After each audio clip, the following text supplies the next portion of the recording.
Pope Francis has decided that despite the German Bishops' Conference openly pushing for schism from the Catholic faith, that he wants the National Bishops' Conference of Rome to push for a national synod as well.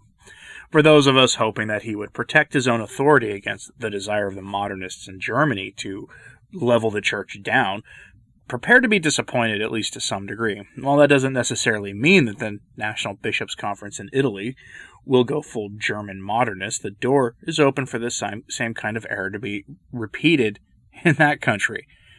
But are we surprised that Francis is pushing for this? Not really. On Sunday at his Angelus address, he said, "Our blessed Lord dirtied himself," we'll say, at which point the wind blew cloth into his face for everyone to see.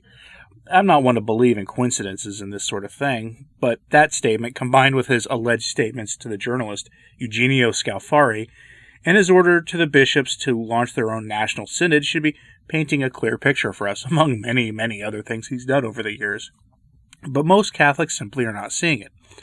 So let's talk about the Italian Bishops' Conference National Synod, and remember what happened to Francis at his own Angelus address on Sunday. But let's start there with the Angelus, which many of you have asked me to comment on. Now, because the video footage of this is probably copyrighted, I can't use it. Every time I use any kind of copyrighted footage in full accordance with the laws and rules of this place, I get flagged for it by bots. So here is what what the whole event looked like in still image form. Some are calling it divine intervention. And again, maybe that's the case. I don't know. But Francis was giving his Angelus address this past Sunday, and then he said something bizarre about God being the one who dirties himself, and then a gust of wind blew a tapestry right into his face. He was apparently trying to quote St. Paul to reinforce an alleged point he was making, and in so doing, misappropriated St. Paul's famous quote, "He made himself sin." Very strange stuff, and if I take this the same way that many of you took the Vatican lightning incident on the day Benedict stepped down from the papacy, then you'll see this as divine intervention. I admit that the timing is suspiciously perfect, which definitely lends itself to that interpretation. I'm not going to spend an hour talking to you about this statement, though. Instead, let's keep it in mind, because Francis is very desperately trying to do two things. Reports are that he doesn't want German schism, but wants the Italians to follow their lead. Very strange.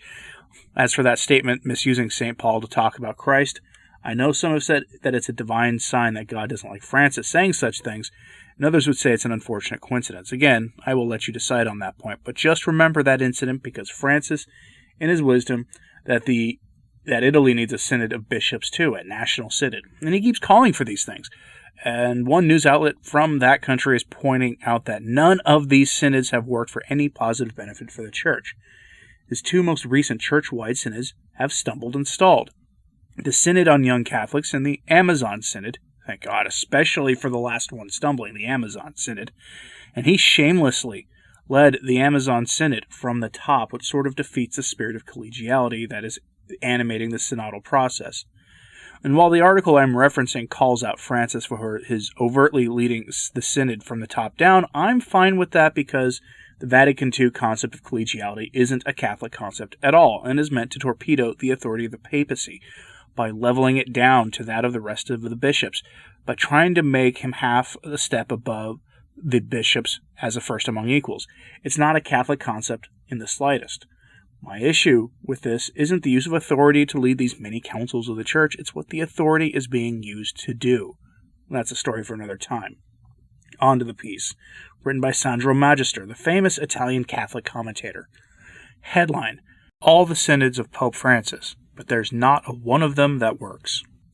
Sandro Magister begins by saying pretty much everything I've already said here. Then he says the following.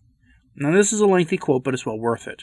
Quote, "Then there are the synods on a national scale, these too much invoked by Pope Francis. But here as well with results that are either nil or highly risky. The first case, that of the synod that isn't there, concerns Italy, of which the Pope is the primate. Since 2015, Francis has been prodding the Italian bishops, personally or through his squires, the Jesuits Antonio Spadaro and Bartolome Sorge, but always unheeded. Until last January 30th, he visibly lost his patience and expressed to the Italian Episcopal Conference no longer a desire but a command, ordering that they must begin a process of a national synod, community by community, diocese by diocese. The trouble is that this synod made from the bottom up and from the top down another formula dear to Francis, and community by community has not been given a clear configuration, whether in a single block or an array of groups at multiple dimensions and levels, so much so that Cardinal Gualtiero Bassetti, president of the CEI, feigning in Avenir of February 3rd to obey the Pope's command, actually said that yes, in the Church, there are great councils, there are synods, the real ones. There is also a quote-unquote gathering, that in Italy is that of the National Ecclesial Conferences, held every 10 to 11 years since 1976, first in Rome and then in Loreto, Palermo, Verona, Florence. So it has been, and so it shall be, he conveyed, and this should be enough. Bassetti does not say so, but his concern and that of many other churchmen is that one or more national synods, made up not only of bishops but also, as is the fashion today, of clergy and laity, all equal and with full participation rights, may set in motion in Italy as well that situation which is leading straight to a schism in nearby Germany, where a synodal path of this kind is in full swing. But what is stranger is that even Pope Francis is concerned of what is happening in Germany, and he has done quite a bit to try and stop or at least slow down that situation, but there too without being heeded. On the contrary, the news that the Pope also wants a national synod in Italy was greeted north of the Alps with a round of applause. "We no longer feel that we are an exception," said Thomas Sternberg, president of the Central Committee of German Catholics, the lay group that the Synod of Germany, together with the theologians, deacons, and religious, has much more power than the bishops and is calling the tune. End lengthy quote. Francis seems to be learning the meaning of the old adage of be careful what you wish for. Or maybe it's a case of duplicity. I don't know which one it is, but I do maintain that he loves his own authority more than anything else, hence why he wants to lead the Italian Synod himself. But Magister would know well whether Francis is pleased with the going-ons in Germany or not, and Germans are applauding their southern neighbors for seeking the same path, likely with the belief that their example will lead the Church into a new springtime. They recently said as much on the issue of the effect their synod will have on the rest of the Church. They really think that this thing is a great thing, and that it's going to have a great effect on the Church everywhere. And maybe that's what Francis is most concerned with in Germany. Not the changes so much in Germany, but the impact it'll have on his authority. It's food for thought. What do you think of all this? Personally, I'd like some divine intervention in Germany to prevent the bishops there from leading the Church into schism by just openly embracing heresy instead of dressing it up in the post-conciliar ambiguous mumbo-jumbo that has been the case in the Church for decades now.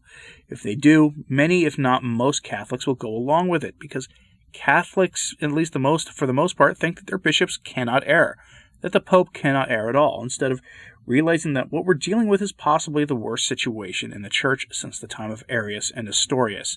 And that's saying something, because all that happened many centuries ago, in antiquity. But here we are. But let me know your thoughts in the comments, please. And as always, pray for the Church. And by the way, please pray for me and my neighbors, as we're dealing with temperatures that are a record low, blasting apart low temperature records going back 116 years. Many people in my area are simply unprepared for the weather event we're all experiencing here deep in the Oklahoma-Texas region. I thank you for your prayers in advance. Ave Maria.